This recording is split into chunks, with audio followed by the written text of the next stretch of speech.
Fini ce journal en Inde où le nombre de personnes contaminées par la COVID-19 ne cesse de s'accroître dans le pays. Au cours de ces dernières années, plus de 20 millions de personnes ont été détectées positives au virus. Les précisions avec nos confrères de CCTV+. Au cours de cette dernière année, ceci est devenu un spectacle beaucoup trop courant en Inde. Une ambulance quitte un hôpital dédié à la COVID ou un crématorium et une autre se précipite, submergeant les chauffeurs alors qu'ils transportent les patients et les morts.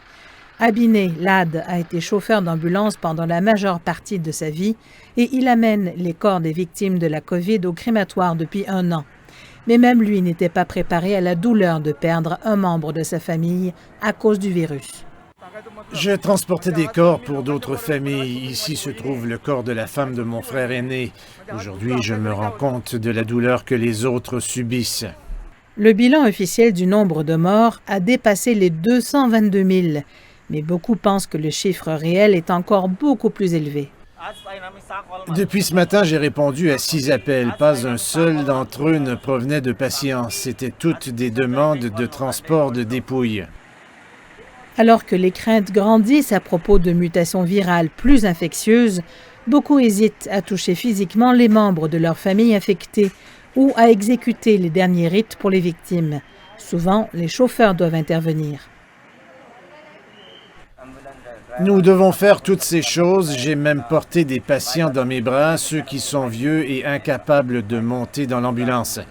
Les membres de la famille restent à l'écart de peur d'être infectés. Ça rend également les patients plus nerveux. Quand sa propre famille reste à l'écart, les patients paniquent. Même si les conducteurs se rendent compte qu'ils courent également des risques, ils doivent faire leur travail, mais ils craignent pour leur famille. Beaucoup ont déménagé leur famille dans leur village ou ont eux-mêmes loué un logement séparé. La deuxième vague de l'Inde a été alimentée par le fait que le public a baissé la garde, les gens assistant à des mariages et à d'autres rassemblements sociaux, à des rassemblements politiques et à des événements religieux populaires.